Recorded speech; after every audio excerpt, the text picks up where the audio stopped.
Yang berikutnya terkait dengan panduan hubungan antar umat beragama. Ijtima' menghasilkan pemaknaan secara proporsional sesuai dengan kaidah-kaidah keagamaan mengenai toleransi dan moderasi yang diklasifikasi menjadi dua.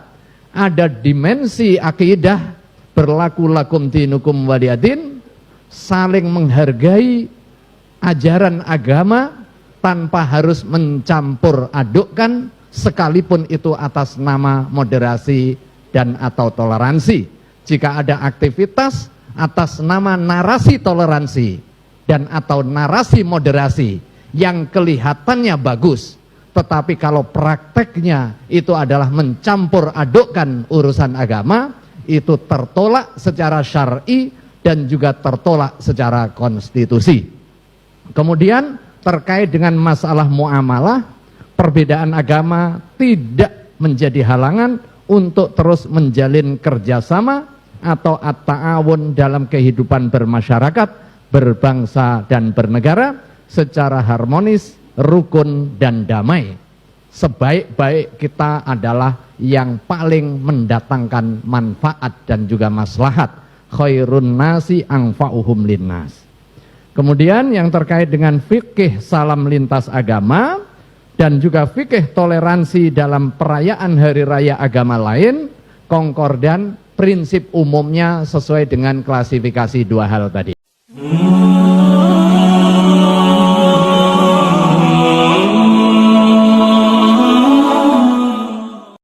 Bismillahirrahmanirrahim. Assalamualaikum warahmatullahi wabarakatuh. Sahabat IDN Project Official dirahmati Allah Subhanahu wa Ta'ala. Ada berita gembira khususnya bagi umat Islam, ada berita bahagia khususnya untuk umat Islam dari Majelis Ulama Indonesia yang telah mengeluarkan fatwa salam lintas agama hukumnya haram. Ini beritanya kami ambil di portal islam.id. Majelis Ulama Indonesia atau MUI melalui Ijtima' Ulama Komisi Fatwa se-Indonesia ke-8 menetapkan ketentuan bahwa ucapan salam lintas agama yang berdimensi doa khusus oleh umat Islam hukumnya haram. Pengucapan salam yang berdimensi doa khusus agama lain oleh umat Islam hukumnya haram, kata Ketua Majelis Ulama Indonesia Bidang Fatwa Profesor Asrorun Ni'am Soleh dalam keterangan di Jakarta dikutip Jumat 31 Mei 2024. Ya, jadi kita beberapa kali nonton yang menyaksikan khususnya para pejabat-pejabat kita yang mengucapkan ucapan selamat atau yang berisi muatan doa dari agama-agama di luar Islam, yaitu sudah difatwakan haram oleh Majelis Ulama Indonesia, ya, kecuali ucapan-ucapan yang sifatnya umum atau yang sifatnya nasional seperti selamat pagi, selamat siang, selamat sore atau selamat malam, itu masih dibolehkan. Ya, jadi cukup umat Islam mencukupkan dirinya dengan ucapan yang terbaik. Sebaik-baik salam adalah Assalamualaikum warahmatullahi wabarakatuh. Karena apalagi kita juga umat mayoritas, ya, jadi wajar kalau kita mencukupkan diri kita mengucapkan dengan ucapan Assalamualaikum warahmatullahi wabarakatuh. Ni'am mengucapkan alasan pengucapan salam lintas agama tidak diperbolehkan karena itu merupakan bentuk implementasi atau toleransi yang tidak dibenarkan dalam Islam.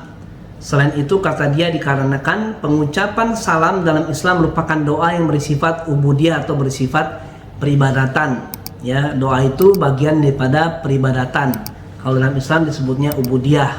Jadi yang berkaitan dengan masalah-masalah ubudiyah ada garis yang jelas, ada garis yang tegas, yaitu lakum dinukum waliyadin. Untukmu agamamu, untukku agamaku. Dalam masalah-masalah ibadah, masalah-masalah akidah. Kalau masalah-masalah muamalah, selama tidak menyelisih aturan Allah dan Rasul, silakan saja kita bermuamalah dengan saudara-saudara kita non muslim. Karenanya harus mengikuti ketentuan syariat Islam, ya, dan tidak boleh dicampur adukan dengan ucapan salam dari agama lain, kata dia. Niam mengatakan ucapan salam lintas agama bukanlah sebuah toleransi atau moderasi beragama yang dibenarkan.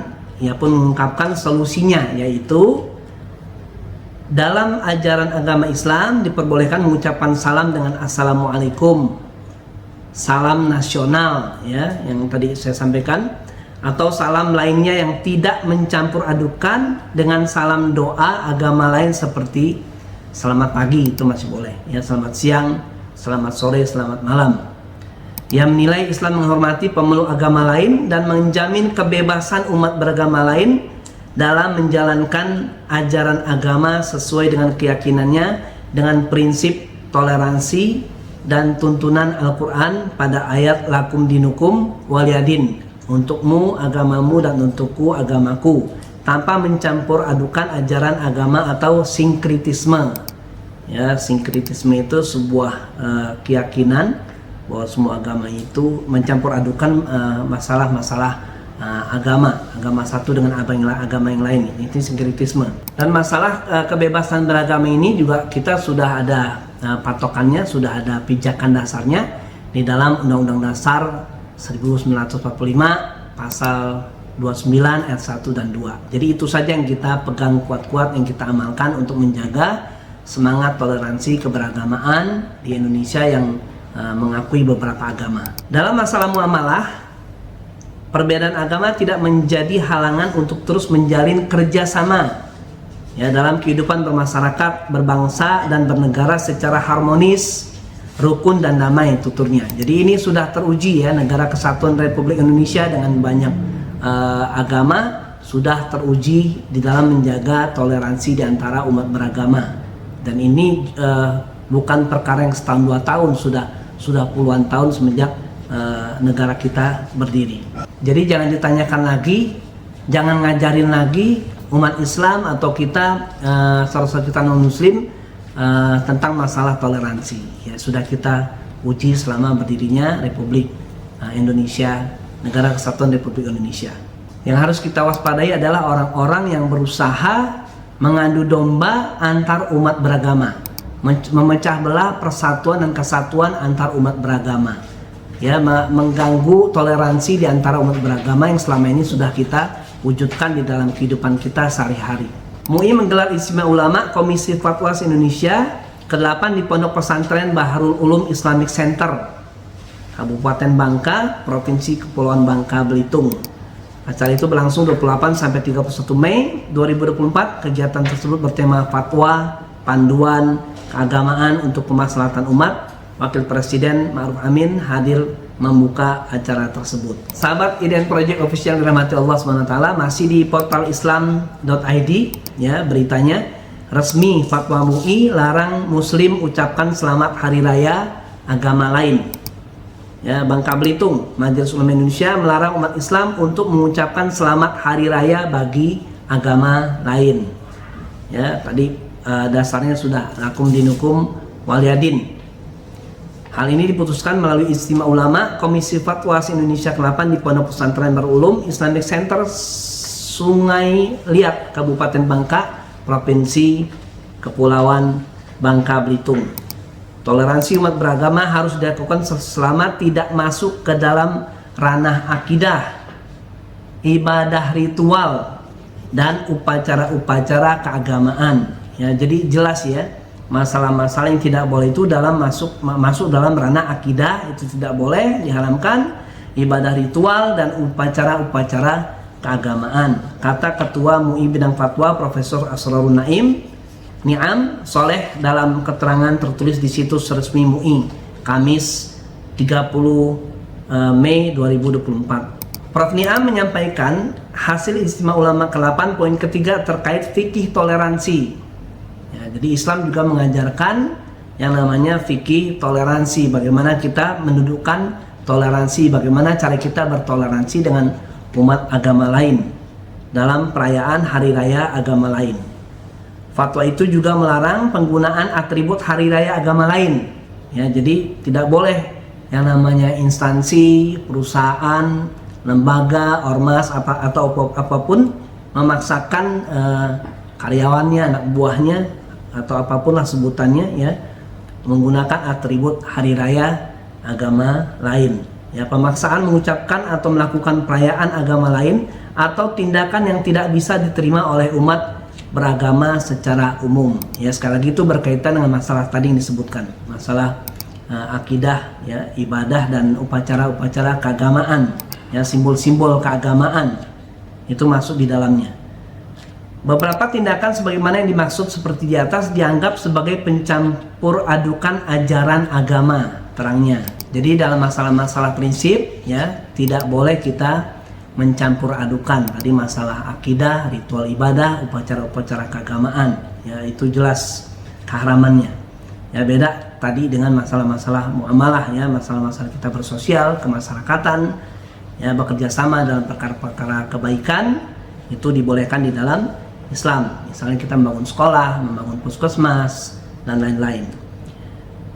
Meski begitu, MUI menegaskan umat Islam harus menjalankan toleransi dengan memberikan kesempatan bagi umat agama lain yang sedang merayakan ritual ibadah dan perayaan hari besar mereka.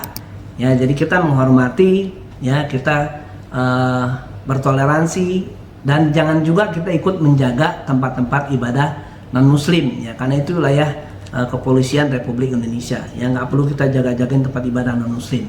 Ya, sudah kita diemin aja, kita hargai, kita hormati, ya, kita saling bertoleransi dalam masalah-masalah ibadah dan perayaan hari besar mereka.